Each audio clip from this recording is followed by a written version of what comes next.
Buenas noches, mi nombre es David Roldán. En esta oportunidad les doy la más cordial bienvenida a esta conferencia organizada por el Instituto Teológico FIET de Buenos Aires, Argentina. Estamos en la ciudad de Buenos Aires, el conferencista César Ávila también. Tenemos a nuestro querido comentador Claudio Colombo desde Chile. Así que bueno, luego entonces vamos a presentar también a Claudio en su momento para hacer la reacción, el comentario, y comenzamos entonces con la presentación de nuestro conferencista, César Mario Ávila. Es máster en teología por el Instituto Teológico FIET, nuestra institución, en convenio con el South African Theological Seminary de Sudáfrica, justamente. Egresó de la Escuela Bíblica Nuestra Señora de Sion, de Argentina. Tiene un bachillerato en teología, un bachillerato superior en teología, también por el South African Theological Seminary, una diplomatura en arqueología bíblica por la Universidad Hebrea de Jerusalén, el programa en conjunto con Moria. Cursó la maestría en Sociología Política Internacional en la Universidad de 3 de Febrero. Es egresado del Plan de Formación Sistemática en la especialidad Pastoral de la Salud, del IITD Centro. Ha sido colaborador de la Facultad de Teología de la Pontificia Universidad Comillas de Madrid. Completó su formación teológica y ministerial en el Seminario Mayor San Pablo de IME Córdoba, en aquel momento en la década del 90, ya en sus primeros estudios. Es director de tesis y profesor de Antiguo Testamento y Nuevo Testamento, de exégesis bíblica y arqueología e historiografía bíblica, aquí en el Instituto Teológico FIET.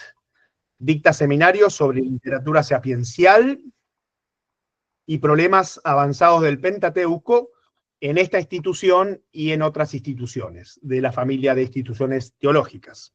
Ha publicado numerosos artículos en el área de Biblia en revistas nacionales e internacionales.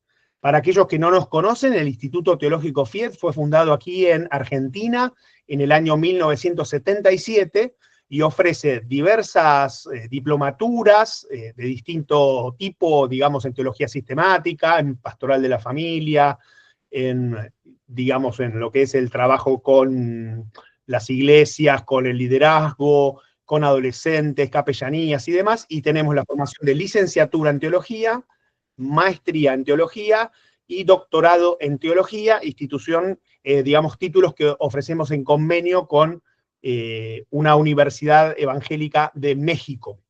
Y anteriormente hemos tenido convenios con universidades de Costa Rica y de Sudáfrica, que es donde César obtuvo su bachillerato superior y su maestría en teología. Bueno, dicho esto, entonces, César, compartimos la pantalla. A ver si ahí se ve.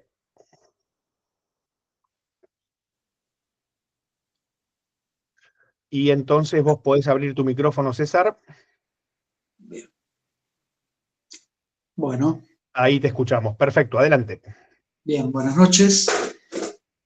Muchas gracias, David. Bueno, gracias a Claudio, gracias a todos los que en este momento han decidido compartir esta hora para poder pensar un poquito y analizar el tema de la violencia en la Biblia, en este caso.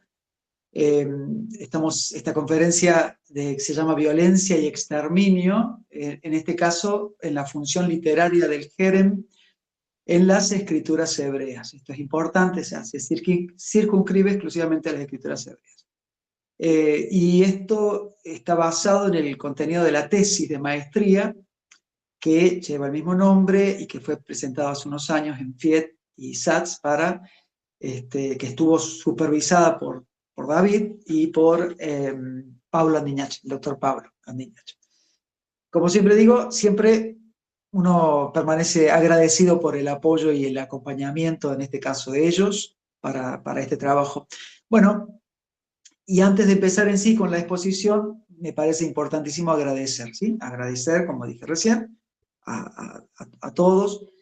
Y un detallito que no quiero que se me vaya a pasar después es justamente que creo que el gran objetivo que nosotros tenemos que tener cuando trabajamos nuestras tesis, ¿no? Sean las tesis de licenciatura, sean las tesis de maestría o cualquier otra tesis, mucho más si es una tesis doctoral, es justamente que en algún momento pueda haber una posibilidad de compartirla, ¿no? De bajarla lo más que se pueda, de trabajarla para que el resultado del trabajo no quede siendo un trabajo puramente académico y que vaya donde tiene que ir, que es el resultado de un trabajo pastoral, ¿no? Donde el pueblo de Dios diga, bueno, estamos avanzando en el conocimiento y esto nos tiene que servir para crecer en este caso.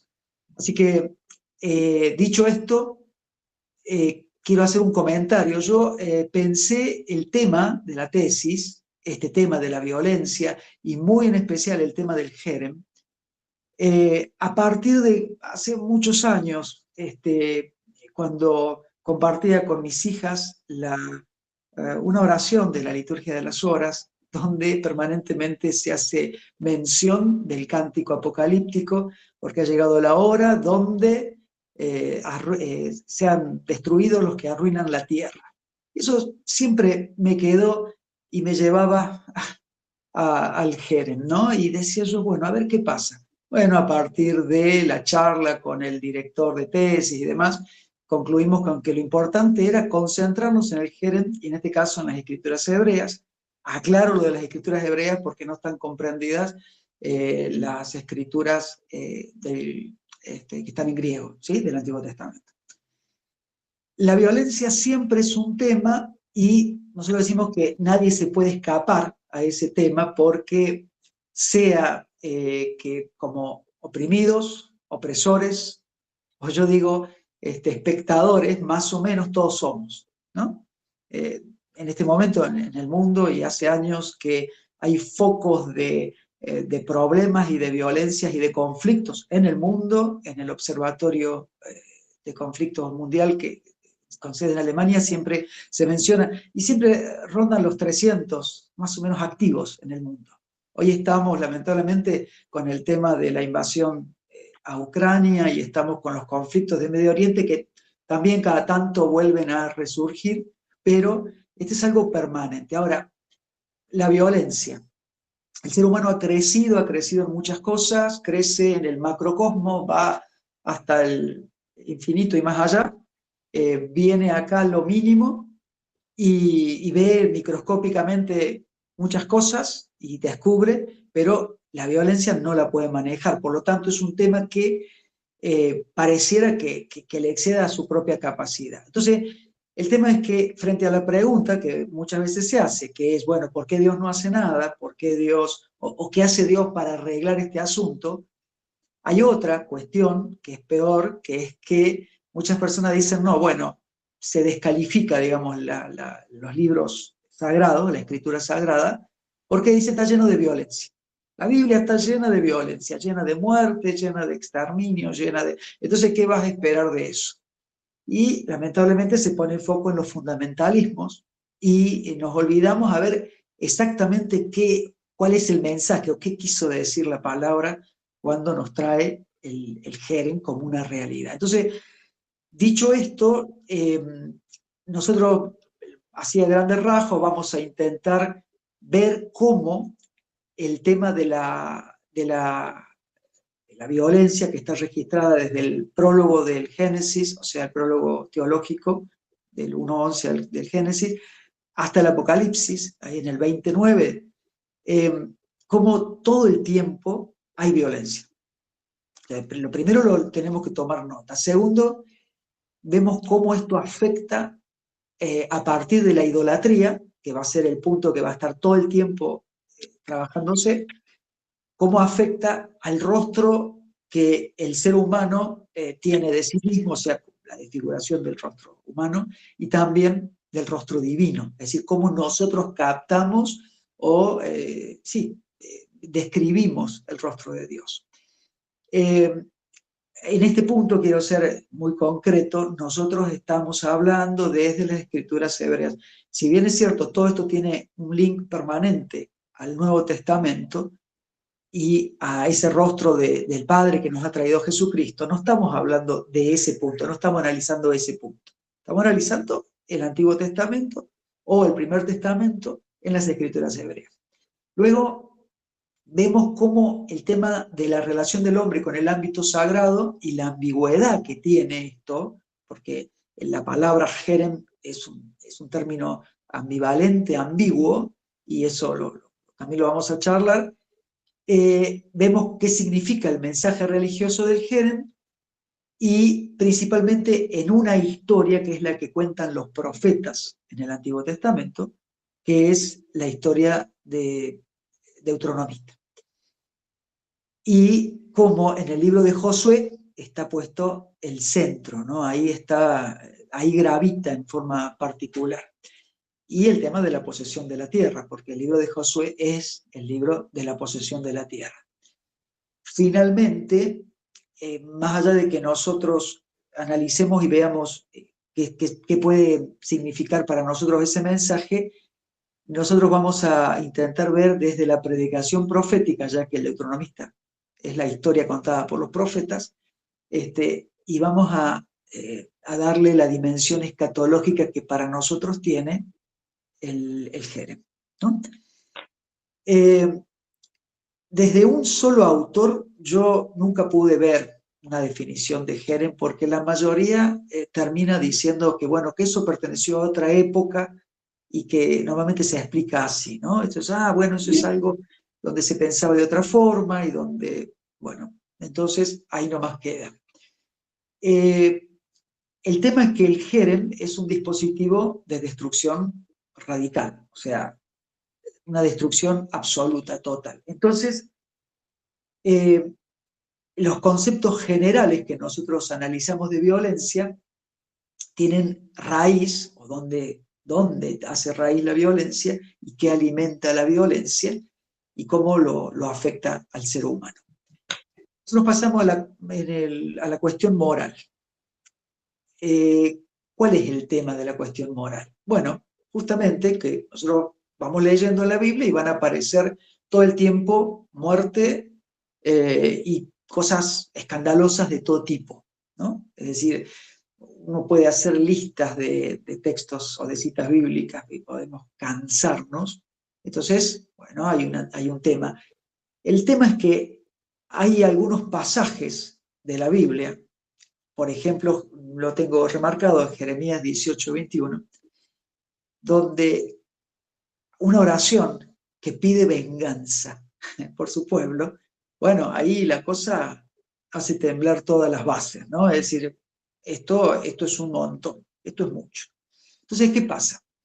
Cuando nosotros empezamos a analizar la violencia, enfocamos el contexto teológico desde la justicia del Dios de la alianza. Estos elementos tienen que ser manejados juntos.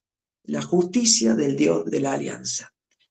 Verla a esa justicia implica que Dios es justo en el Antiguo Testamento, en el Primer Testamento, desde la liberación del oprimido. La justicia de Dios se manifiesta fundamentalmente liberando al oprimido, o liberando al que está, al débil, al que está pasándola mal, podemos decir así.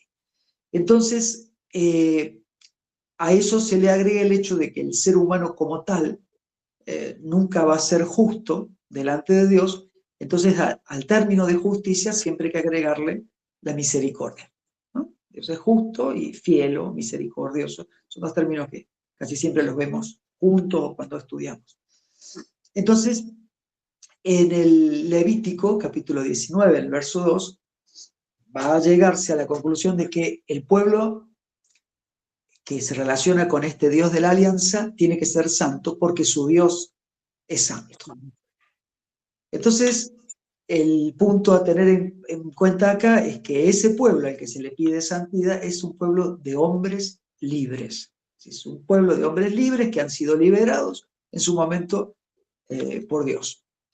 Entonces, normalmente se habla y se compara, y a veces se dice, bueno, acerca de la ley y de la moralidad del pueblo, cómo el Antiguo Testamento tiene muchísimas leyes que hacen a la regulación de la vida del pueblo, y a veces no tenemos en cuenta que otros pueblos también tenían sus regulaciones.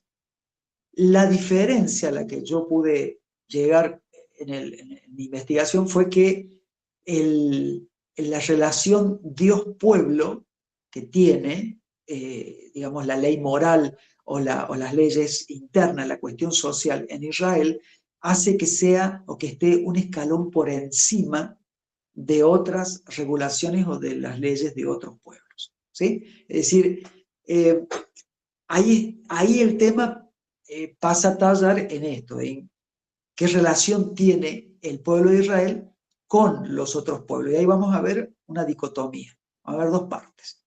La primera parte es justamente en el Deuteronomio 23, el verso 8, donde se habla de la inclusión de otros pueblos. Es más, yo acá tendría que agregar que a veces nosotros no tenemos muy en cuenta que cuando el pueblo de Israel sale de Egipto, es liberado de Egipto, no sale solo, sale con muchos otros, ¿no? Lo que pasa es que, claro, nosotros no lo tenemos en cuenta, a veces porque lo leemos de determinada manera el texto.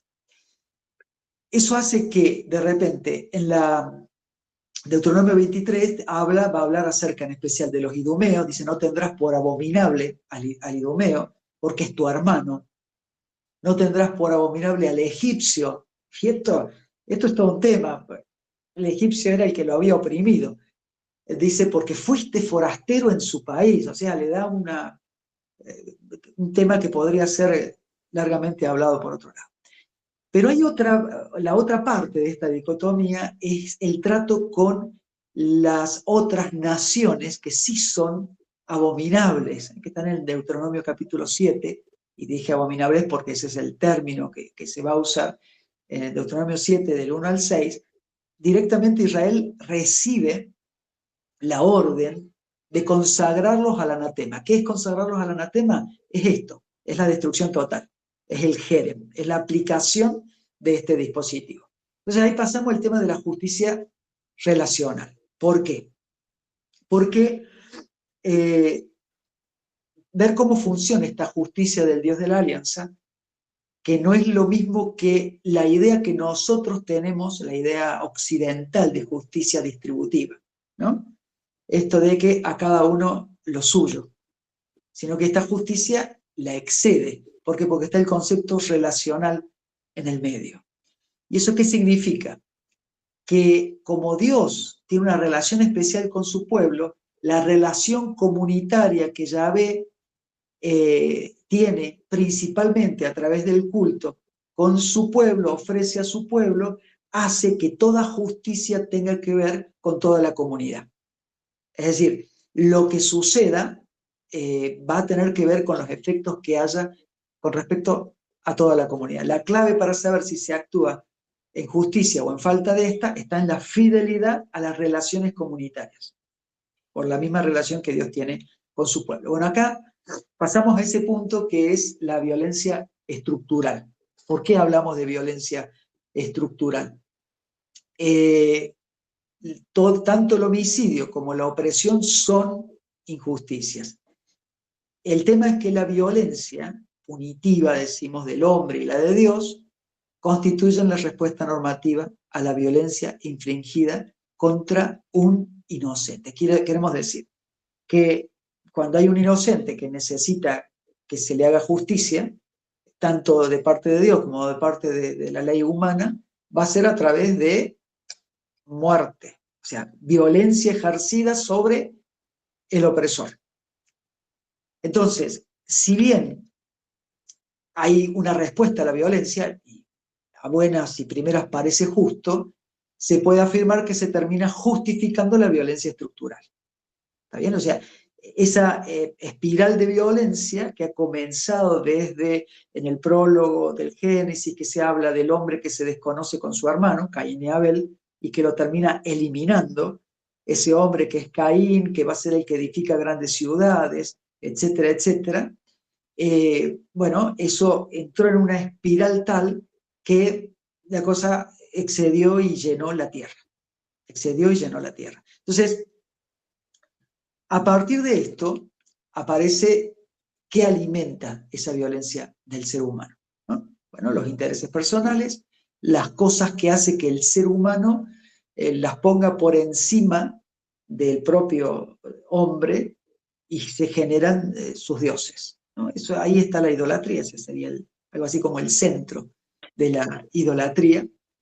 Y junto a la idolatría, ¿qué va a aparecer? Esos dioses que demandan sacrificios. Entonces aparece el sacrificio. El sacrificio, eh, esto nos llevó a investigar a partir de autores como Girard y otros que nos enseñaron acerca de de cómo funcionan en las sociedades primitivas y demás el tema del sacrificio y el tema de las víctimas expiatorias, ¿eh? Que son las víctimas expiatorias. Entonces, son esos individuos sobre quien digamos, el resto descarga toda su culpa y sacrificando a ese individuo, el general queda sin culpa, ¿no? Entonces, ¿qué pasa? En el caso del Antiguo Testamento, en el caso de la Biblia, son personas con un especial conocimiento del Dios verdadero, con intenciones rectas y pacificadoras, las que se convierten a veces en víctimas y concentran la violencia de los violentos. Acá hay un punto que me parece importante, voy lo más rápido que puedo para que esto no se haga demasiado largo, pero la maldición que recae sobre la tierra a causa de la violencia de los hombres, ahí en el Génesis, es justamente el diluvio, ¿no? Es decir, al hablar de pecado de todos, pusimos nosotros en nuestra tesis, ¿no? En la exposición, el código sacerdotal lo llama violencia. ¿Qué es la violencia? El pecado de toda la carne, de todo el ser humano. A pesar de que justamente el sacerdotal, que es otra línea de trabajo en el Antiguo Testamento, está en contra, digamos, de la violencia o está a favor de la no violencia, pero bueno, hay culpa, por lo tanto, hay pecado, tiene que haber limpieza. A partir de ahí, el diluvio es la respuesta. Y el versículo 11 al 13 de Génesis 6 dice: se corrompió la tierra delante de Dios, estaba la tierra llena de violencia, miró Dios la tierra, y aquí que estaba corrompida porque toda carne había corrompido su camino sobre la tierra. Dijo pues Dios a Noé: he decidido el fin de todo ser, porque la tierra está llena de violencia a causa de ellos, y aquí yo los destruiré con la tierra. Entonces, ese tema, digamos, queda como la única respuesta posible, ¿no? La violencia ejercida para destruir absolutamente todo. El corazón, el centro, entonces, de la estructura esta de violencia que domina la humanidad, gravita ahí en la idolatría. Esto lo vemos en Éxodo 32, donde está el tema del becerro de oro, ¿no? ¿Por qué? ¿Qué pasó ahí? Bueno, es muy interesante leerlo, ahora nosotros no lo vamos a leer, pero es muy interesante leer cuándo sucede eso, es decir, el becerro de oro, que es hasta muy llamativo la forma en que Aarón explica a Moisés cómo lo había realizado. Dice: yo les dije tráiganme el oro que haya, yo lo eché ahí y salió esto. Una cosa muy, muy interesante. El becerro de oro sucede en el momento mismo en que Dios le está dando la ley al pueblo. Eso hace que Israel mismo quede bajo Jerem. O sea, en el mismo momento en que lo está haciendo, el primer culpable de Jerem es Israel. Y esto es algo que hay que destacar mucho. Bueno, nosotros seguimos, pero digamos, es para pensarlo un poquito más. Bueno, ¿Qué sucede? Sucede que el sacrificio está presente en el Antiguo Testamento también de parte del pueblo de Dios. En Éxodo 20:22 está el mandato, pero va a haber algo que es muy interesante, que si leemos en Jueces 17-18, donde la tribu de Dan, que se ha quedado ahí sin lugar, va y se busca un sacerdote y se busca un ídolo y dice, bueno, este es el que nos sacó de allá. O sea, lo comparan al ídolo con Yahvé, hacen que Yahvé sea ese ídolo o algo así, y ahí está este tema de la desfiguración del rostro de Dios. Un poquito esto es lo que yo quiero transmitir, es un poquito más largo, pero el punto es que esa mezcla, que nosotros diríamos hoy en día es como un sincretismo, ¿no? Mezclar idolatría, adoraciones populares o de la tierra con la religiosidad yavista,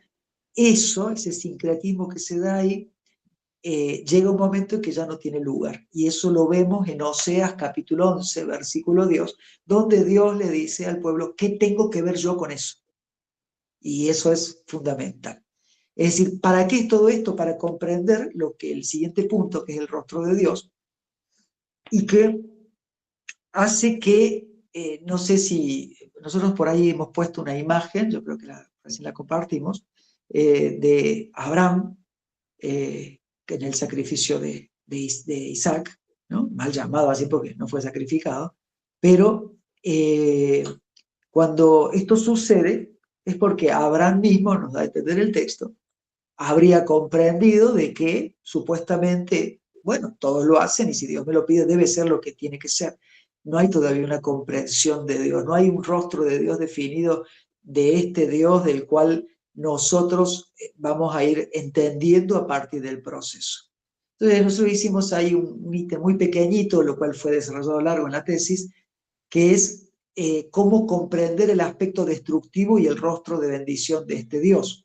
Bueno, en resumidas cuentas, pareciera que Yahvé, como tal, este Dios que asume Israel, no ingresa a la historia del pueblo como una divinidad terminada. ¿A qué nos referimos con esto?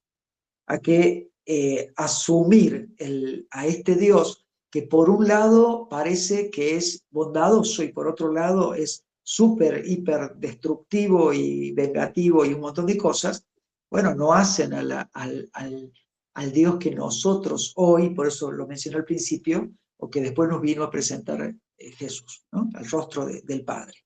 ¿Qué pasó ahí? Bueno, nosotros hicimos un desarrollo buscando cómo ingresa este concepto de divinidad en Israel a partir de las religiones cananeas, ¿no? Y cómo a partir de un trabajo de Ulrich Berges, que es un biblista alemán del Pontificio de Roma, creo que está jubilado ya, pero él hace un libro muy, muy interesante que tiene, que se llama Las facetas oscuras del buen Dios.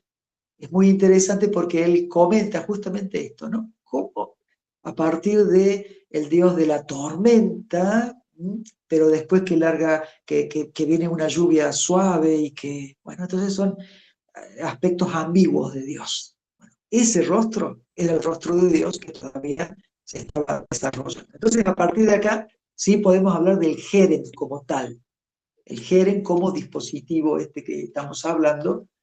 ¿Qué es el Jerem? Bueno, la definición yo la intenté sacar en su momento de la enciclopedia judaica y es muy interesante, esto va a tener muchas evoluciones, pero es la categoría de aquello que está separado del uso común, incluso del contacto, y esto es lo importante, por su proscripción, ya sea por resultar abominación para Dios o porque está consagrado a Él. Es algo tremendamente ambiguo y quizás en nuestra mente muy difícil de comprender, como algo execrable, algo horrible y por eso hay que destruirlo. Tienen la misma terminología que algo que es propio de Dios, por lo tanto, también queda bajo el dominio puro y absoluto de Dios. Por lo tanto, el ser humano no debe tener acceso a ese algo. Esa es la definición de Jerem como tal. A lo largo del tiempo esto fue cambiando y en algún momento lo vamos a mencionar, qué termina siendo en algún momento, ¿no? Pero eh, entonces se trata de poner o separar algo que del uso profano, o sea, del uso de todos los días, y reservarlo para el uso sagrado. Esto que yo acabo de mencionar sería ambigüedad pura, algún término ambiguo, algo que no me deja muy claro. Bueno, es un término ambivalente. Entonces, en la tesis, en su momento, cuando yo la trabajé, tuve que ponerme a investigar a ver la morfología, demás, ¿no? La carga semántica de la palabra, etc. Y bueno, ahí apareció la polisemia que tiene el término como tal, y depende dónde lo leamos, tiene diferentes aplicaciones. Yo lo resumí así. Según esté presente en la historia deuteronomista o sacerdotal, está asociado a diferentes campos semánticos. Recuerden, el deuteronomista es la historia contada por los profetas, el sacerdotal queda claro que es de qué ámbito es. En el deuteronomista siempre está relacionado, y está en todas las citas, tiene que ver con Deuteronomio, con Jueces, con 1 de Samuel, con Josué, obviamente, etc. Y está relacionado con destruir, con la destrucción. En cambio, cuando está en el sacerdotal, siempre tiene que ver con algo santo, algo sagrado. Siempre tiene la palabra hebrea lo, el no, asociado. Es decir, esto no, porque es algo que sí se puede rescatar o redimir, pero que no pertenece al ámbito del ser humano. Para que el hombre lo pueda acceder o lo pueda alcanzar, tiene que ser redimido de alguna manera. De ahí viene todo lo de Levítico 27, 28, hay muchas cosas, muchos términos asociados a esto. Entonces ahí pasamos a lo que es el mensaje religioso. Recién definimos lo que es el jerem, los ámbitos, ahora pasamos al mensaje religioso como tal. Como yo expliqué, el jerem está en toda la historia deuteronomista. O sea, toda la historia deuteronomista, desde el Deuteronomio, ¿está bien? Incluidos los profetas, desde la historia deuteronomista, están hablando del jerem, pero tiene la base de apoyo, el lugar clave para nosotros en el libro de Josué.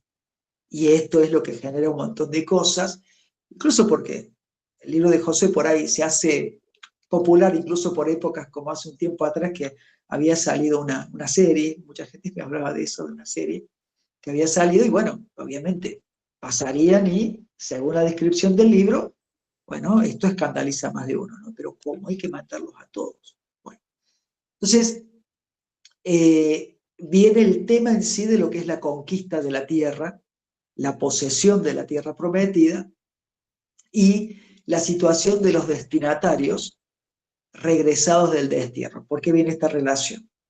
Porque el momento de la entrada a la tierra que describe Josué está analizado desde aquellos que vuelven del destierro. Recordemos que tanto el reino del norte como el reino del sur, o clásicamente denominados así, en su momento hay destierro, pero también hay regreso a la tierra, ¿no? Entonces, en el caso del reino del sur, Judá, que es un grupo muy selecto, no llegan a 3.000 personas las que son deportadas, pero es la dirigencia. Cuando vuelven a la tierra hay toda una reflexión y hay todo un trabajo, y de ahí viene una gran producción de la escritura sagrada. Se reflexiona con respecto a qué pasó, por qué perdimos la tierra, qué pasó, en qué fallamos, ¿no? Esa es un poquito la cuestión.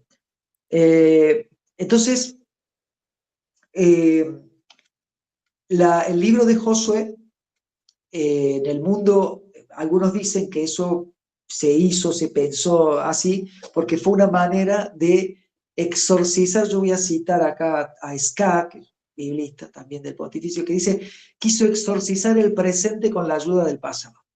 Es decir, esto no va a pasar más, y bueno, a partir de lo que, si extirpamos y si hacemos, ¿no?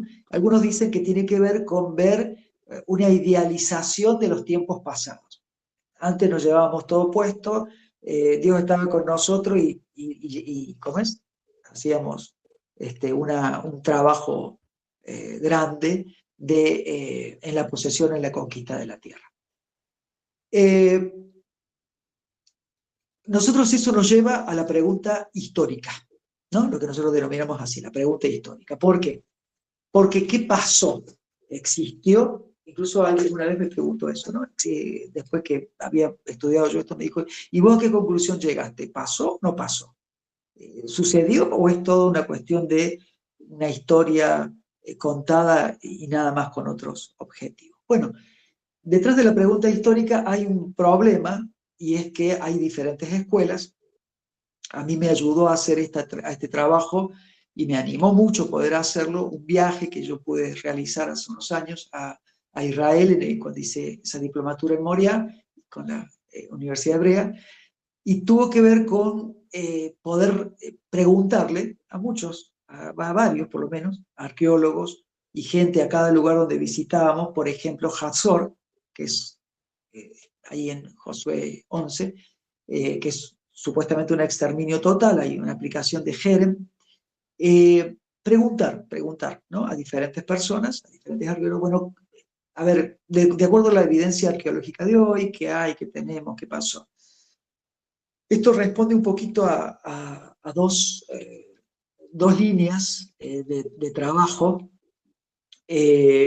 ¿Por qué? Porque algunos ven esto, la aplicación al extremo del Jerem, como algo muy poco probable. Incluso alguien me dijo, es imposible que esto haya sucedido porque no tendría sentido que vos conquistes un lugar y lo destruyas, después no le podrías sacar ningún provecho, me dijo alguien, del ámbito académico, ¿no? Pero tuve la experiencia de haber charlado con alguien, un arqueólogo, Manuel Cimadevilla, que trabajó en el grupo de la Universidad Hebrea de Jerusalén. Y ahora voy a explicar esto. Hay dos líneas, como dije recién. Para no perderme de lo que venía diciendo, me adelanté mucho, hay por lo menos 4 teorías de cómo ingresó Israel en la tierra prometida. Ese ingreso, ¿no? ¿Cómo ingresa?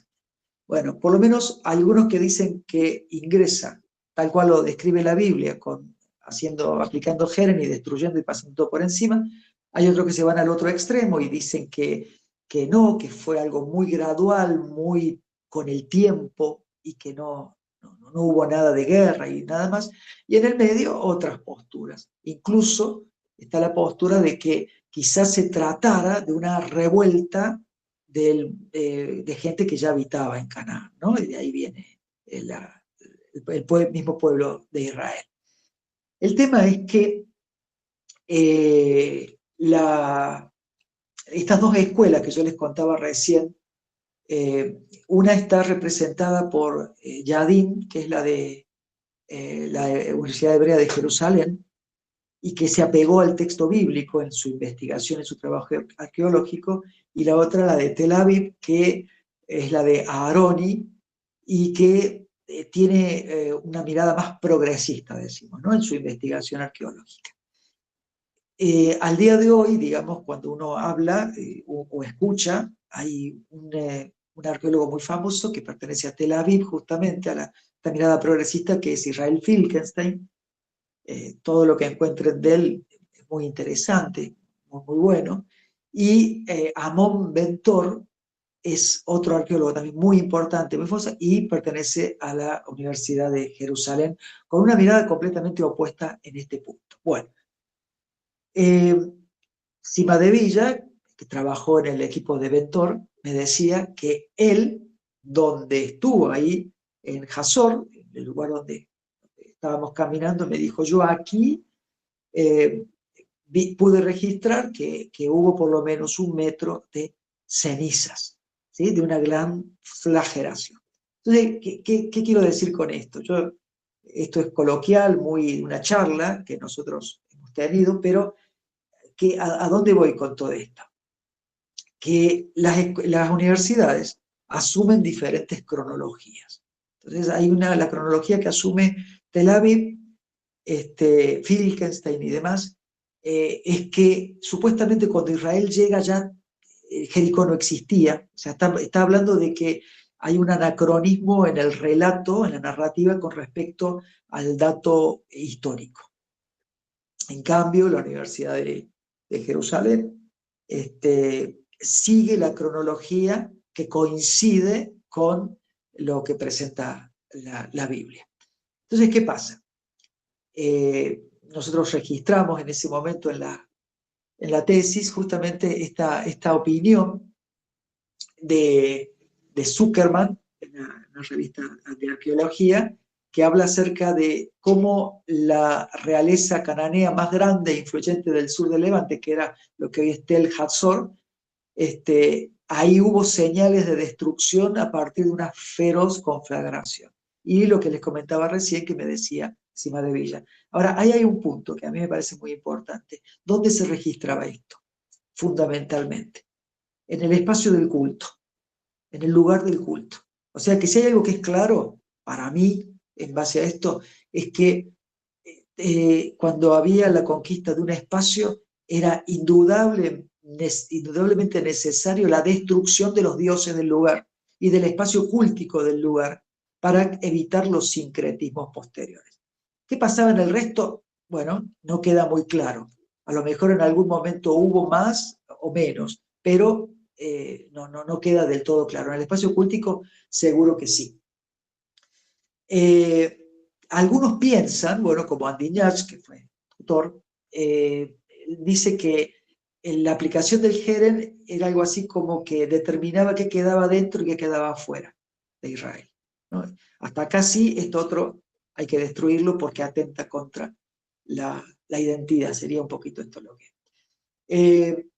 Y hay un punto que se detalla que es muy importante, y es que Israel participa, es artífice, crea su propio destino. ¿Por qué decimos esto? Bueno, porque cómo aplica esta cuestión del Jerem tiene que ver con qué es lo que va haciendo en la creación de su identidad futura.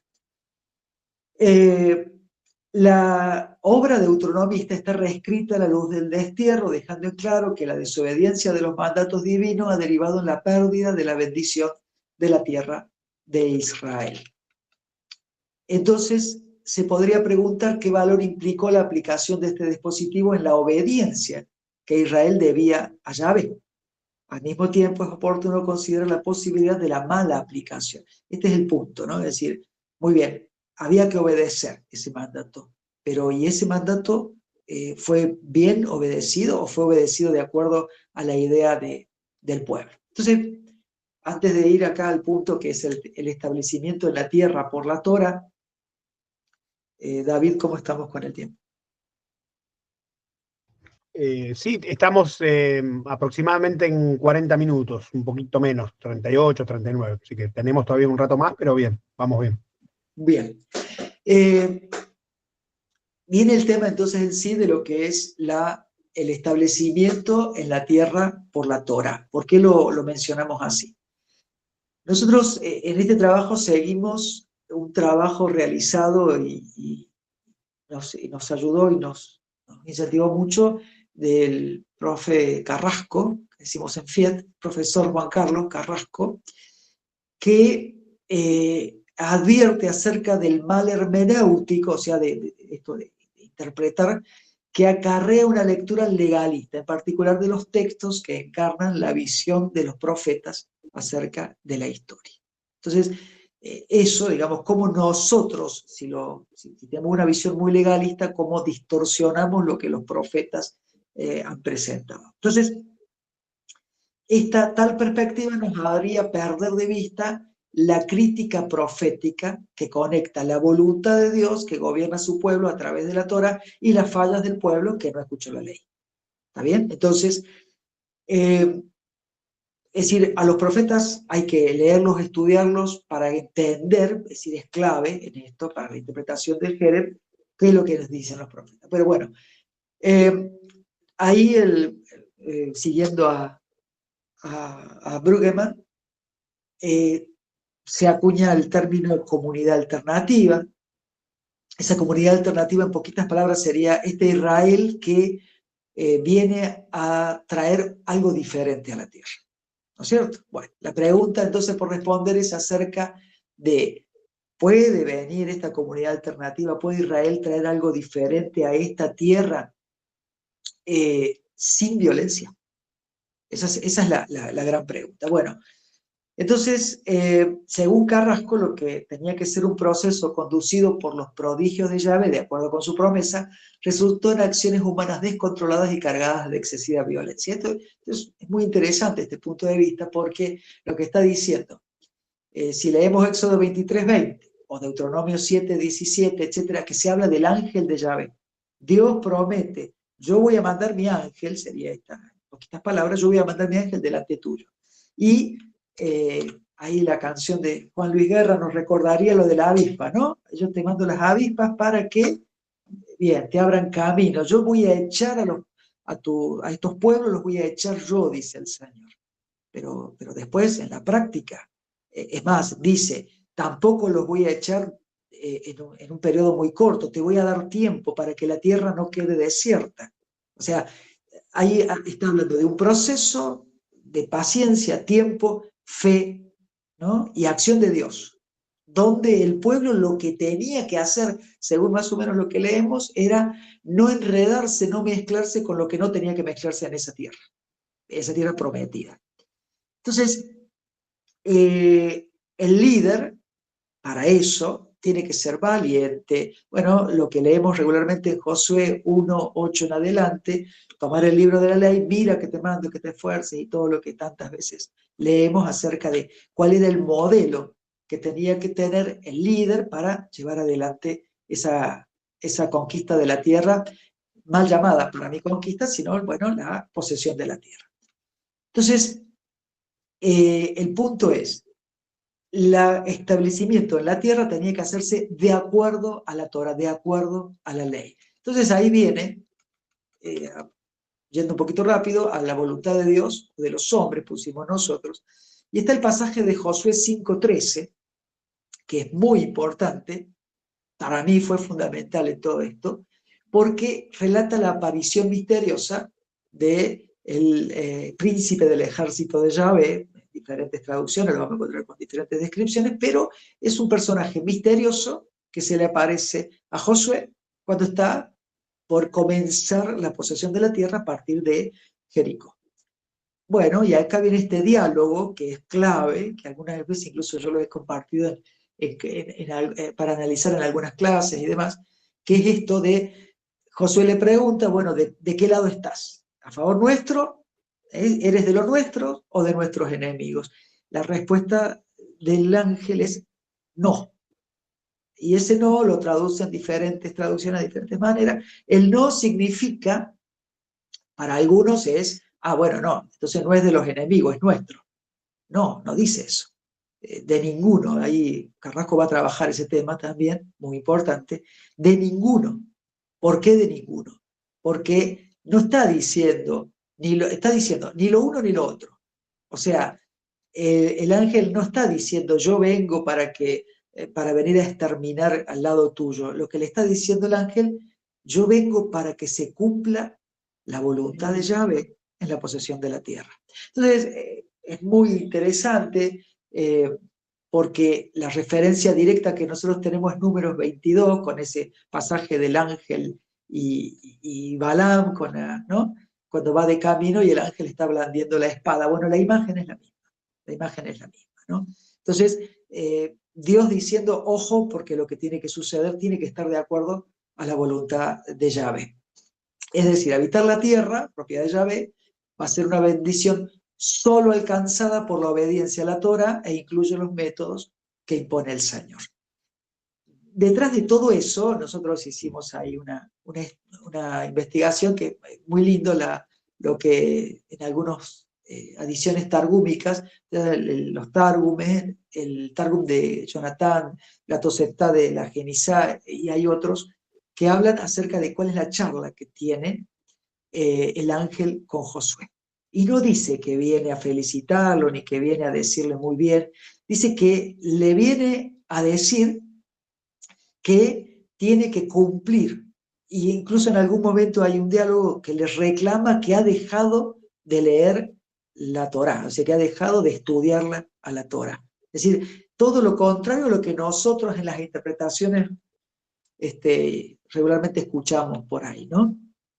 Entonces, para ir un poquito más rápido, a pesar de la ausencia de indicaciones de la matanza, Josué 6:2-5, el pueblo israelita se convierte en horda que destruye todo a su paso. Es decir, ¿cómo actúa el hombre? Por eso habíamos subtitulado así, ¿no? Bueno, el hombre actúa con un exceso, no era esta aparentemente la indicación. Entonces, en el punto del Jerén y la tierra, que es el punto 4 para nosotros, los dos ámbitos en los que aparece Jerén, es decir, el sacerdotal y el militar, parecen reforzar la correlación entre Dios y el hombre en la acción de los caracteres propios de Israel. Entonces vimos el punto A, que es Jerén y el corpus ritual de Israel. Es muy interesante acá en la historia de Acán, Josué 7:13, es muy importante, más que interesante, es importante, gravita mucho en el libro, porque si ustedes observan, no está hablando de una destrucción hacia otros, sino del pecado de Acán. Levántate, purifica al pueblo, dile, purifíquense para mañana, porque así dice Yahvé, el Dios de Israel, el anatema está dentro de ti, Israel. Y yo creo que esto va a ser el punto más importante a lo largo de desarrollos posteriores, ¿no? No podrás resistir ante tus enemigos hasta que extirpes el anatema de en medio de ti. Y esto es fundamental. Bueno, ¿qué vemos? Bueno, acá que se ha quedado con algo que no se tenía que quedar y le quita toda la fuerza y le quita toda la posibilidad al pueblo de poder avanzar. O sea, lo detiene, ¿no? Entonces, bueno, esto que con mano sacerdotal decimos nosotros, porque está desde el punto de vista sacerdotal, está hablando en el campo de lo que es la impureza, ¿no? La santidad y la impureza. ¿Qué sucede ahí? Un autor que nosotros hemos consultado y pone de relieve, que se llama Bornapé, pone de relieve la importancia de lo que sería el espacio sagrado, ¿no? En la religión israelita. O sea, él mismo definiría la identidad y el espacio social, es decir, el espacio sagrado define la identidad del pueblo. Donde hay Jerén, donde hay algo que no tiene que estar y que se relaciona con algo digamos, con una desobediencia básica del pueblo, le quita fuerza, le quita posibilidades y es importante la santidad de ese espacio habitado por Israel. Esto lleva a pensar en lo que es que en la desacralización que se producirá por la destrucción total de espacios de culto idolátrico y por tanto de su remoción, que es lo que yo comentaba recién. Así, aparentemente ahí estaba la clave del Jerén. César, Luego, ¿pareces 5 a 10 minutos más o menos para ir sí, dando el cierre? Bien. dale. Bueno, entonces voy a hacer sola mención de dos o tres puntos que son los que un poco desarrollan el desenlace de esto, ¿no? Sánchez Cetina, el trabajo de él para mí también fue muy, muy importante y analiza el tema el ingreso de Israel en la tierra prometida. Él dice que el comienzo, de 5:15, da lugar al relato de la conquista como si fuese una gran liturgia. ¿Por qué? Porque pasa todo lo que tiene que pasar. Se celebra la Pascua, la circuncisión, todo lo que tiene que suceder. Y pareciera que lo que viene adelante tiene que ver esto, ¿no? Con una gran liturgia. Dice él que en los 3 capítulos, de Josué 3 a Josué 5, se da un conjunto narrativo de alto sabor litúrgico, como comenté hace un ratito. Bueno, ¿qué va a suceder ahí? El ritual litúrgico y la acción material, digamos, la liturgia, la acción litúrgica y lo que sucede materialmente se confunden en la narrativa. Y esto es importante porque cuando estamos leyendo algo, lo tenemos que ir destacando, ¿no? En el punto 5, donde se habla de la tierra, de Yahvé, y el punto es ¿para quién? Se habla que en la entrega de la tierra que hace Yahvé al pueblo elegido, debemos considerar que la obediencia a la palabra le dará permanencia en ella, que era el problema que tenía Israel y que había perdido la tierra. ¿Qué pasó? Entonces, ¿qué función cumple el gerent en la teología que describe el acceso y la permanencia desde los primeros 12 capítulos de Josué? Bueno, entonces va a haber sí, vamos a ponerlo así como personajes, uno Rab y otro los Gabaonitas, y se pregunta el trabajo si ellos son la excepción, porque ojo que en el medio va a aparecer Acán y su desobediencia. Entonces, tanto el caso de Rahab y su familia como el de los Gabaonitas puede ser considerado caso testigo de una visión que parece limitar y hasta contradecir la acción de exterminio por Jerem. ¿Por qué estamos diciendo esto?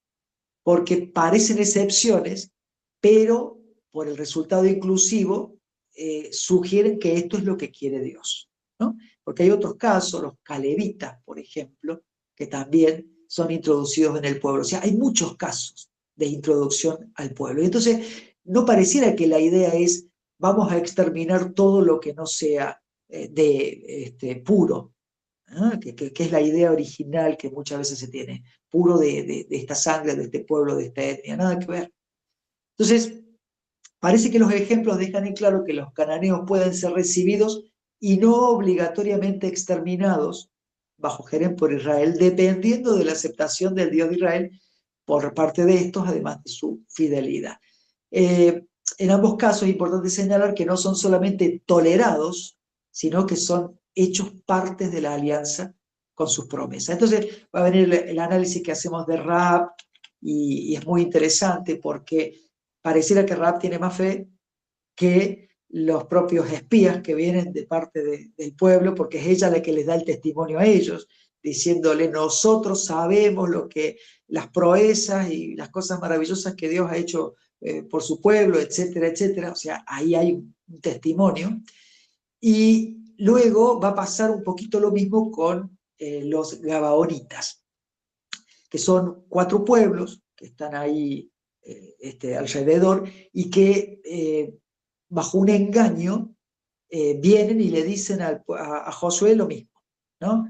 Bueno, nosotros sabemos que todo lo que ha hecho el Dios, bueno, entonces, ¿a qué se refiere todo esto? Que es mucho más largo y yo lo estoy resumiendo, se refiere a que el testimonio, la fe, aparentemente es más de estos que vienen de afuera que de los propios, ¿no? Entonces, la cuestión acá va a ser la siguiente, también es a dónde pertenecen Rahab y no pertenece al poder concentrado que significan estas ciudades-estados que va destruyendo Israel, donde eran unos reyes que eran bastante dictadores, etcétera, ¿no? Tienen un montón de malas características, sino que también son pueblos que tienen otras características, ¿no? No tienen un rey local y demás.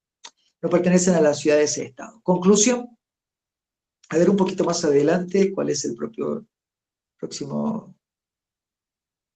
Bueno, si querés vamos a la conclusión, David, así para que Perfecto. vayamos, porque me voy a pasar algunas cosas porque si no, no nos vamos muy lejos. Ahí estoy buscando. ¿Se ve ahí? Yo lo Sí. pasé. No, no está perfecto. Ahí está, la conclusión. Bueno, entonces queda claro que el gerén es aquello, objeto, persona, dado su condición de agradable o abominable a Dios, debe ser dedicado a la divinidad y a su exclusivo dominio. Esto se concreta en la destrucción total del mismo. Esa es la definición de gerén, eso es lo que es el gerén. Es un término ambiguo, como dijimos, por eso genera todas las explicaciones que son difíciles. Es ambiguo, pareciera que es algo sagrado. Bueno, depende quién lo mencione, dónde se mencione, si en el deuteronomista, en la historia de los profetas, o en el sacerdotal, que tiene cuestiones más rituales. va a tener diferentes características, como dijimos en su momento. Entonces va a haber algo así como,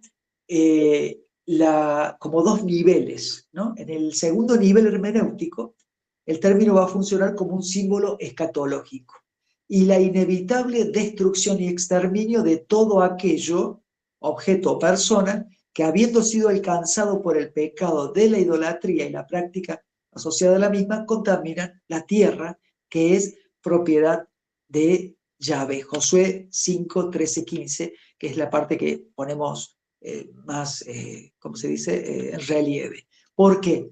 Porque lo que significa esto es que en realidad el Jerem está apuntando no a la destrucción de algunos pueblos, no a que algunos eran dignos porque simplemente no pertenecían, sino que no importa si vos estás dentro de Israel o fuera de Israel, importa cuál es tu obediencia, qué asumís como propio y cuál es tu práctica real. Tu práctica, por más que seas del pueblo elegido, Acán, caso de Acán, te va a llevar a la autodestrucción, ¿sí? Te va a llevar a la destrucción.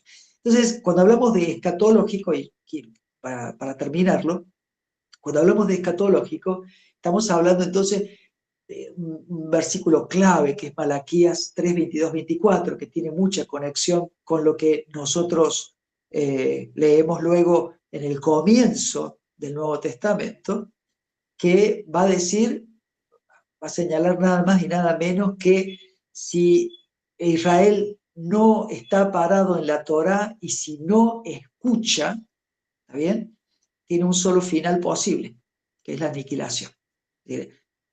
Tenés la Torá, tenés los profetas, cumplirlo porque si no es inevitable que venga con Jerem, o sea, que venga con aniquilación. Por lo tanto, abre un montón de posibilidades para pensar en otras cosas, pero bueno, queríamos exponer relativamente lo básico como para que fuese un tema de pensarlo y discutirlo, pero el tema escatológico es a partir de acá que empieza a desarrollarse toda otra cuestión. Bueno, muchas gracias. Muchas gracias, César Ávila, por esta exposición tan rica, tan clara y que dan para pensar y reflexionar profundamente, ¿no? Así que bueno, muchísimas gracias, César, y pasamos ahora a nuestro colega de Chile, el licenciado y magíster Claudio Colombo. Él es licenciado en Sociología y es licenciado en Teología por la Pontificia Universidad Católica de Chile. Entiendo que es de Chile, ¿verdad, Claudio? Sí. Bien, diplomado en Ciencias de la Religión por la Universidad de Chile, tiene varios diplomados, otro diplomado en Estudios Culturales, otro diplomado en Psicoanálisis, otro diplomado en Teología Latinoamericana y otro diplomado en Historia y Política Contemporánea. Tiene además 3 maestrías, una maestría en Filosofía, otra maestría en Historia y otra maestría en Teología. Es profesor de la Comunidad Teológica Evangélica de Chile y docente en Educación Superior Universitaria. Claudio, te escuchamos con la reacción o comentario a la conferencia de César. Muchas gracias, David. Primero agradecer a FIET por la invitación, tú como decano también, la amistad y el cariño en esta invitación, a César por su excelente exposición y también por la temática tan, cierto, sugerente, sobre todo en este tiempo. Quiero reconocer el aporte, el esfuerzo de enfrentar un tema complejo, interpretar la fe y la ética en cierta forma, y también la mirada amplia que nos presenta su exposición, la cual incluyó fuentes bíblicas, teológicas e históricas. Mi reacción va a ser bien breve, voy a tratar de ir leyendo para acotar, ¿cierto?, el tiempo y ajustándome a los puntos que quiero resaltar de esta tan interesante ponencia que tuve que leer. Bueno, la violencia como fenómeno transversal en la historia humana se presenta en las escrituras hebreas no como una anomalía, sino como una realidad que interpela profundamente la relación entre Dios y el ser humano. En efecto, como vimos en la exposición, el texto bíblico no oculta ni suaviza, al contrario, la expone con crudeza. El texto expuesto plantea una tensión teológica fundamental. ¿Cómo puede coexistir la violencia con la revelación de un Dios justo y misericordioso? La respuesta que acabamos de escuchar no puede ser simplista ni evasiva, sino que exige una lectura crítica que reconozca el contexto histórico, la evolución teológica y la complejidad del rostro divino. Yo quiero resaltar solamente 3 ideas que nos presentó en su ponencia César. La primera es la tensión teológica entre violencia y revelación.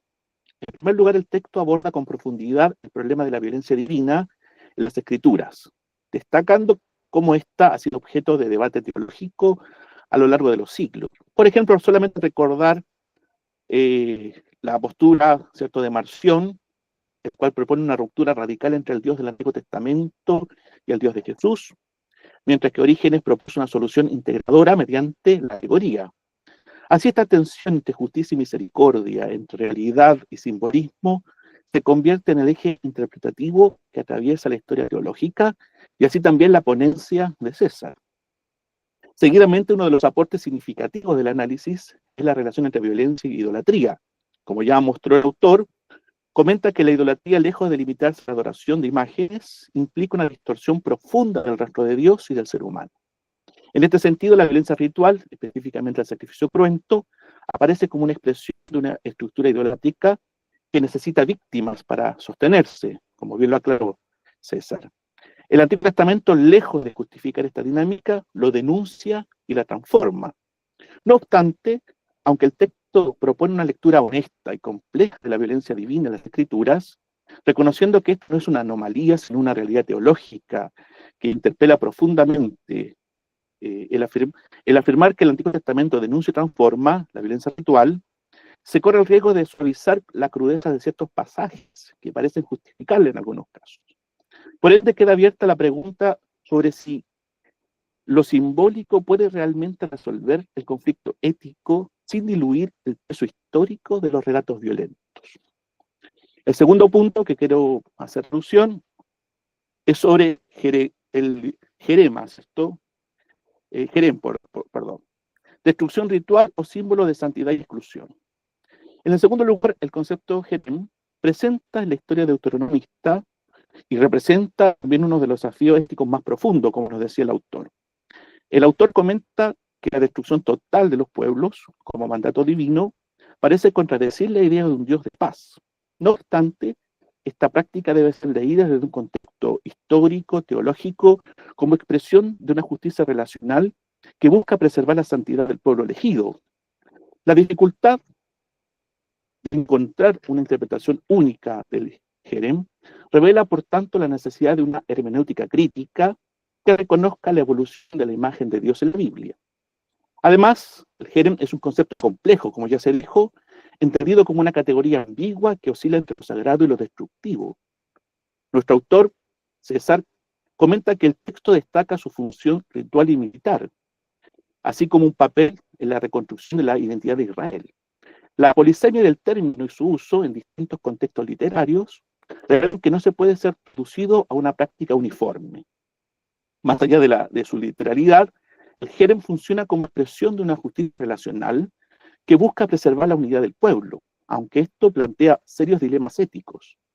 Asimismo, subraya que la justicia en las escrituras hebreas no se limita a la equidad legal, sino que se inscribe en la lógica del pacto y de las relaciones comunitarias.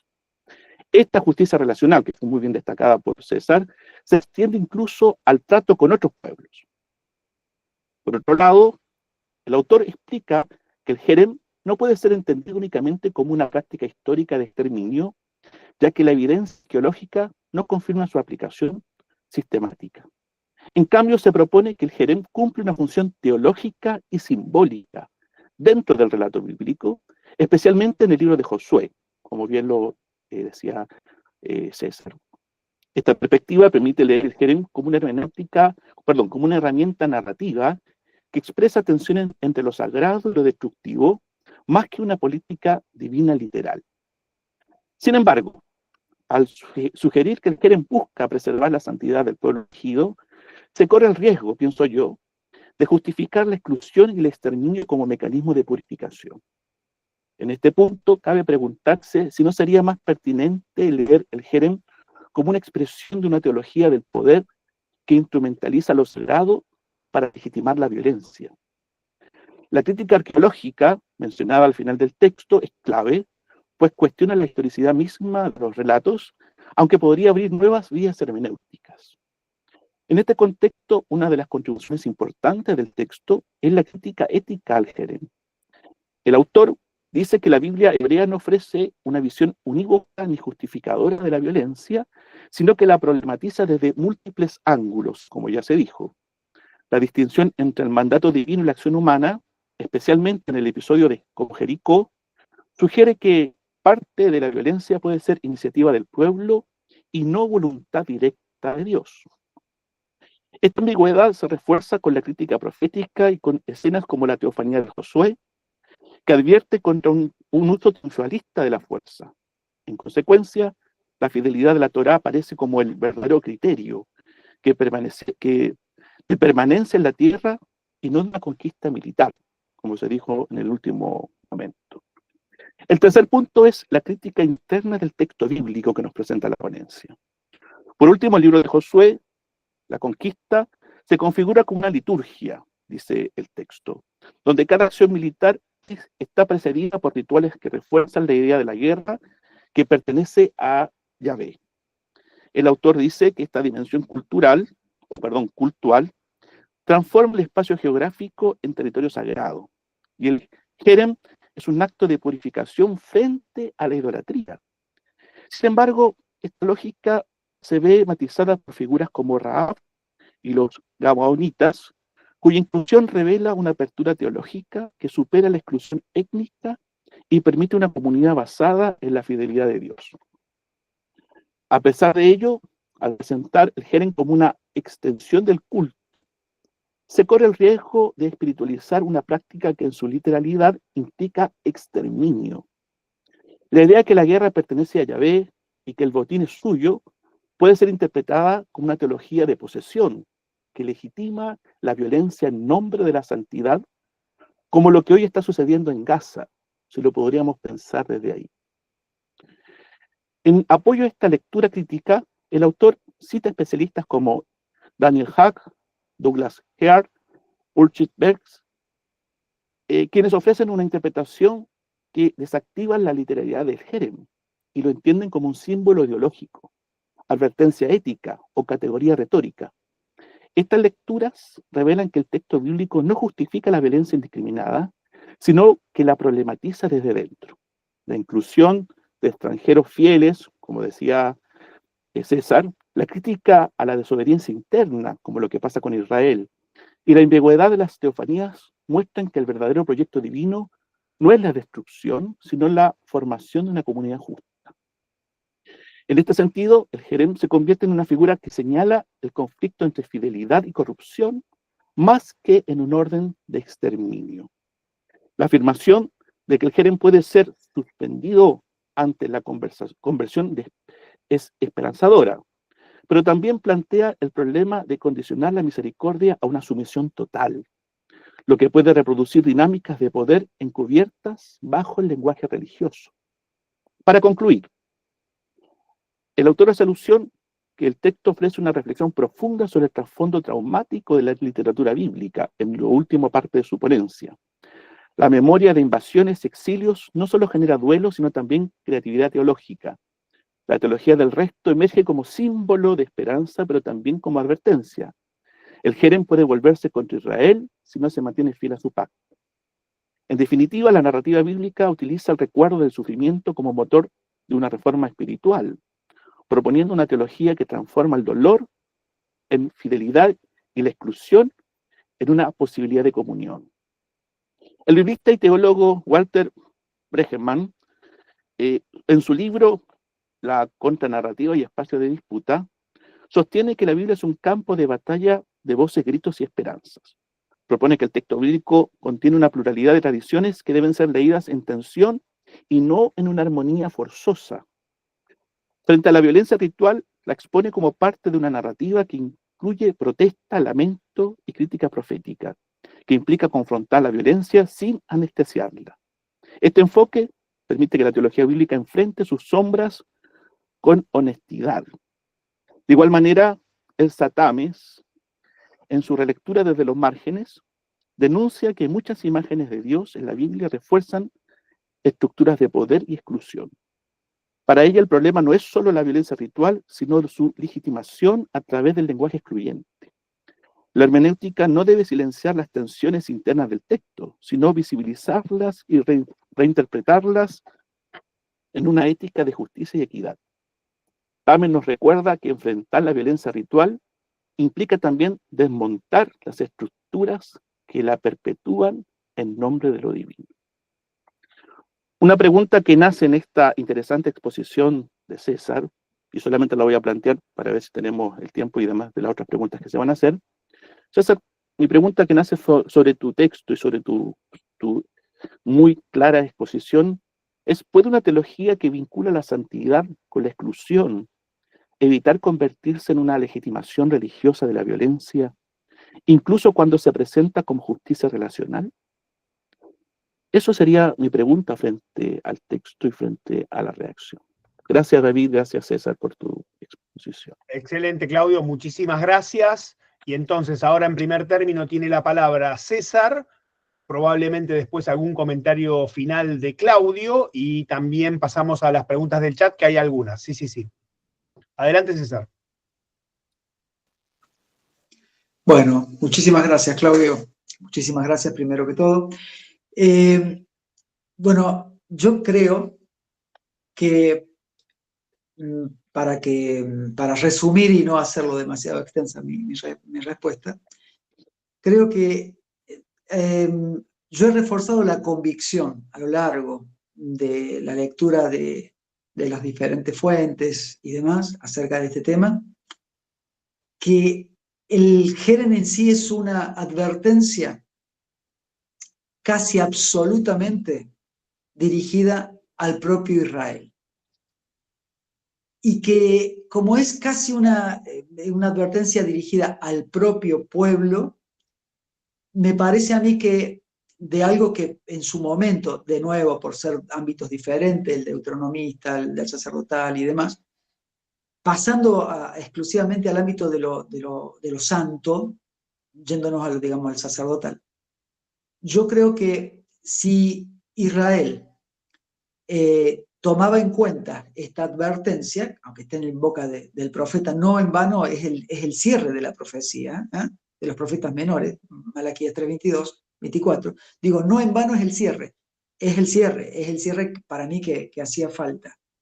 Mira para adentro. Estas serían palabras muy de entrecasa, lo que el mensaje religioso y teológico le quería dar al pueblo. Mira para adentro.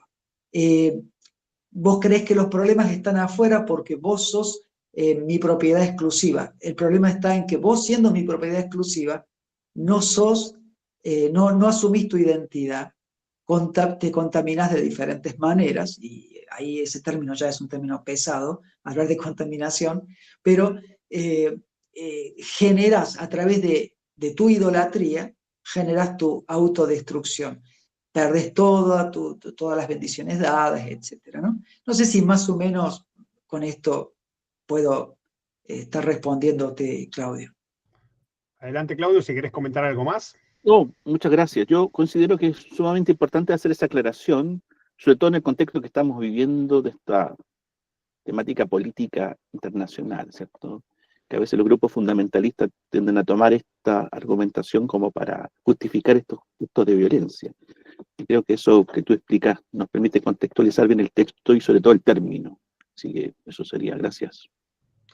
Excelente, excelente. Bien, en la misma línea iba la consulta de Nacho Ignacio Lozano, que, bueno, muchos felicitan allí, y planteaba, bueno, muy buena exposición, y entonces, claro, ¿cómo aplica o entiende el pueblo judío actualmente el Jerem en el contexto histórico que vive hoy, ¿no? Y bueno, si tiene alguna aplicación sacerdotal, dice así también Ignacio, y después la pregunta de José Roldán, que es un colega con el mismo apellido, pero que no somos parientes. José Roldán, estudiante de posgrado aquí de FIET, que es trasandino para nosotros también, Claudio, también desde Chile. José Roldán dice: siguiendo el documento Base Bíblica de la Misión Integral en los libros históricos del Antiguo Testamento del profesor Carrasco, que fue mencionado y que en parte dio origen a esta tesis, y que se lee aquí en distintos cursos de FIET, ¿es factible plantear el concepto de comunidad alternativa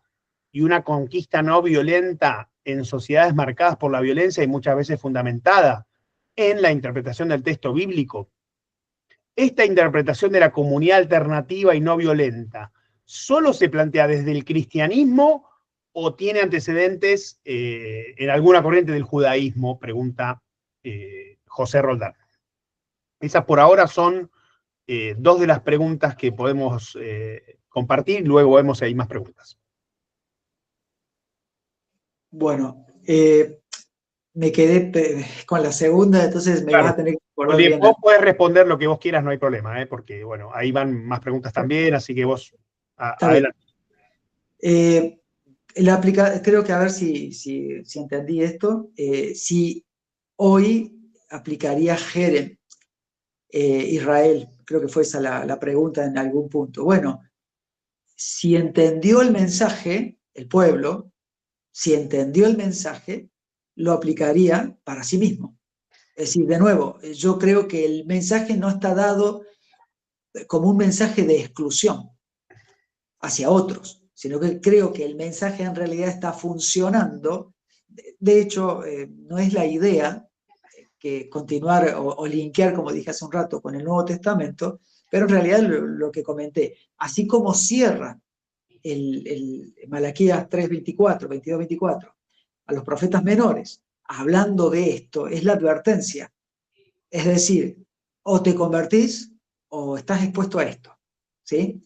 Así como lo cierra, el Nuevo Testamento abre con esa palabra. De hecho, la tarea del bautista va a tener que ser justamente evitar esto, ¿no? Así como lo plantea Lucas. Israel hoy no puede aplicar ningún Jerem, no debería aplicarlo si lo entendió mal para otros, para nada. Debería aplicarlo para sí mismo.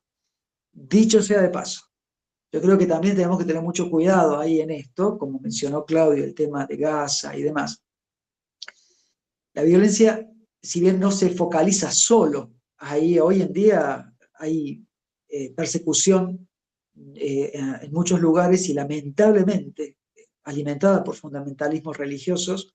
Tal es así, tenemos permanentes muertes en África de cristianos, permanentemente, y por grupos radicalizados. Y con esto no vamos a hablar de todo el mundo musulmán, estamos hablando de grupos radicalizados que hacen una interpretación muy nociva, restrictiva, reduccionista, etc. Pero, de nuevo, Israel como tal, si interpretó bien el mensaje, lo va a aplicar para sí mismo. Y para sí mismo significa una conversión de sí mismo a su Dios. Creo que la segunda pregunta aplicaba a justamente el ámbito cristiano. ¿Está bien lo que estoy diciendo, David?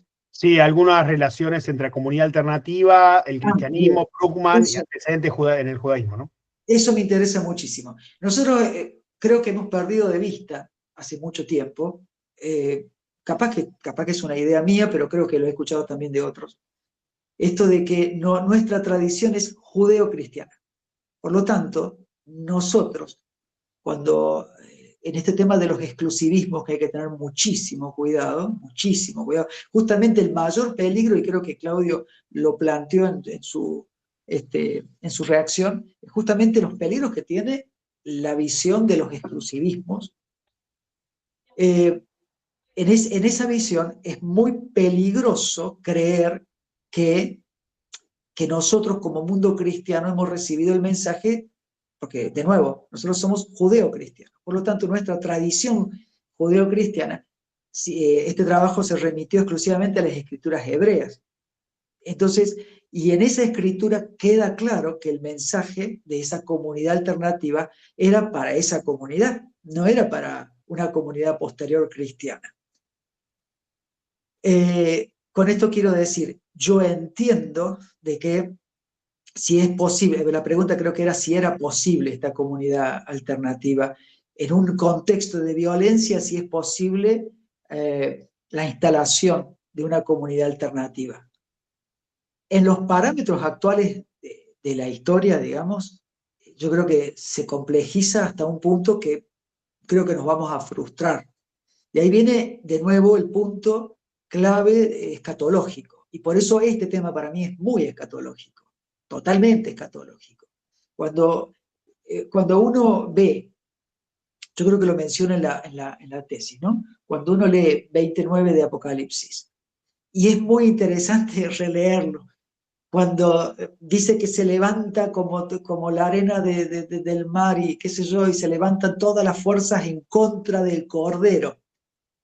Y es impresionante cómo va el relato, va diciendo todo lo negativo que se va generando y cómo en un segundo desaparece todo, ¿no? Esto está remitiendo a esto, a qué lleva como consecuencia la generación, que como dijimos recién, de violencia, de idolatría, etcétera, etcétera, que ha arruinado la tierra. Y que ahí está todo aquel que simplemente haya participado de esa tarea de arruinar la tierra, y por eso yo lo mencioné en algún momento. Creo que como comunidad alternativa, hasta que hace poco tiempo vimos una conferencia de Néstor Míguez que compartí en una de las clases, que me compartió David, yo la compartí en una de las clases de Nuevo Testamento, donde habla acerca de este león de Judá, que es el cordero degollado. Y creo que eso es clarísimo. Es decir, la acción del cordero de Dios, de ese cordero degollado, es la que realmente viene a cambiar todas las cosas. Hasta que eso no suceda, la comunidad alternativa va a hacer siempre un trabajo nuestro de todos los días, y de hecho, seamos judíos, seamos cristianos, tenemos esa misma obligación de generar esa comunidad. Muy bien, César, una última pregunta y vamos dando cierre.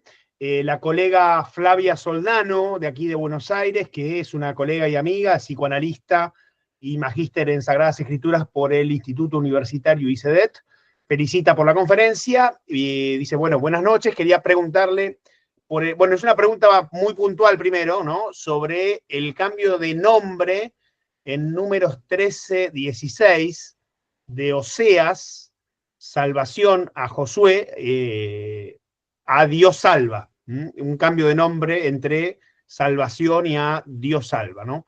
Y números 13 y 16. Y después dice Flavia, quisiera preguntarle a César si toma distancia teórica entre el nivel arqueológico y la construcción del texto como operación narrativa política del pueblo. Ahí estás muteado. Sí. Sí, en la primera, bueno, gracias Flavia. En la primera pregunta, la verdad, no quiero responder algo que no lo tengo presente. Sí, Entonces, pero no. Flavia toma examen, ¿viste? Flavia es así, te va con una pregunta directa y bueno, ¿viste? No, todo bien, Flavia, es un chiste, es un chiste. Bien, Pero la segunda parte está... Pero ya es tarea, ya me tengo que, apenas termine, me tengo que poner a buscar. Y uno no duerme, después de esto no duerme uno, ¿viste? Y la segunda parte de la pregunta es si yo tomo distancia con respecto... Entre el nivel arqueológico y la construcción del texto como operación narrativa política del pueblo. Yo creo que primero, lo que sucede a nivel arqueológico, como yo lo presenté recién, que hay escuelas, que hay opiniones, queda claro que en su momento, por lo menos así lo hemos recibido, queda claro que la Autoridad de Antigüedades de Israel, por ejemplo, por algo propicia todo el trabajo arqueológico, creo que tiene que ver con una cuestión de política interna, y me parece, bueno, respetable. Yo lo que creo que, hablando con arqueólogos que, digamos, en el ámbito nuestro diríamos, son serios, y uno reconoce eso, reconoce que el trabajo de ellos es serio, pero sobre todo es honesto, ¿sí? Creo que hay limitaciones muy grandes todavía en el ámbito arqueológico para poder tener instrumentos más seguros, para poder tener datos más seguros y afirmar o no este tema. Por lo tanto, yo creo que a nivel arqueológico no dudo de que habrá algunos que harán un uso que tiene más que ver con la justificación de, pero creo yo que la mayoría no hace ese uso. Creo yo que hay un trabajo honesto, un trabajo intelectual, honesto y real, y que lo que se intenta es saber qué pasó, ¿no? Y por lo que yo pude hablar así con algunos de ellos, algunos arqueólogos, que gracias a Dios, para mí fue una oportunidad buenísima, excelente. Yo lo estaba trabajando el tema, ir a preguntar ahí cuando uno está trabajando algo, para mí fue una oportunidad muy linda que me dio el Señor. Fue muy interesante eso, ¿no? Las posturas completamente divergentes, diversas, pero también creyendo el porqué de cada justificando, ¿no? sus argumentos, ¿no? Muchas gracias, César, muy claro. Y bueno, también tenemos aquí algunos estudiantes que son de aquí del Instituto FIAT, que están en proceso de tesis, elaborando ahí agradece Flavia, elaborando sus proyectos de tesis, elaborando sus tesis. Y bueno, como siempre, la atención a los matices, la atención a las distintas teorías, la complejidad de estos temas y también los efectos, los usos ideológicos de algunos de estos relatos que siempre, digamos, debemos estar atentos. Claudio, no sé si querés algún comentario final y si no, ya vamos dando el cierre. No, yo solamente le haría una última pregunta a César, ¿sí? Y termino con esto.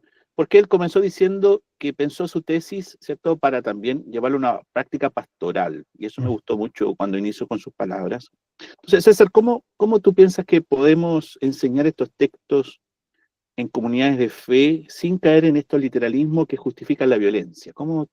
¿Qué consejo tú darías frente a esta investigación que tienes para compartirlo en nuestras comunidades de fe?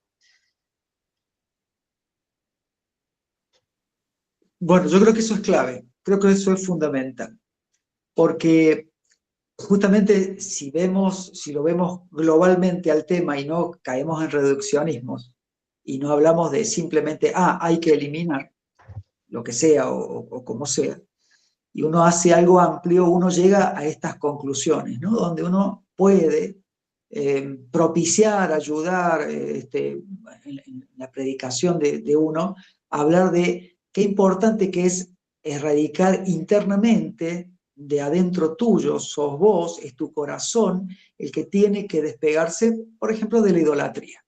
O sea, que es un tema clave que genera y que está tan íntimamente unido al tema del Jerem.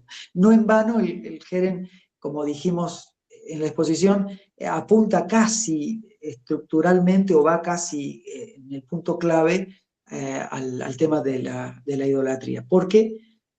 Porque la idolatría es algo que en el Primer Testamento se ve desde el modo de simplemente generar algunos ídolos de metal o de madera o lo que sea, pero nosotros, gracias a Dios, ya podemos tener una visión mucho más amplia. Entonces, yo no voy a hablar ahora de todas las formas de idolatría que hay, ¿no? Pero creo yo que justamente la predicación sería esta.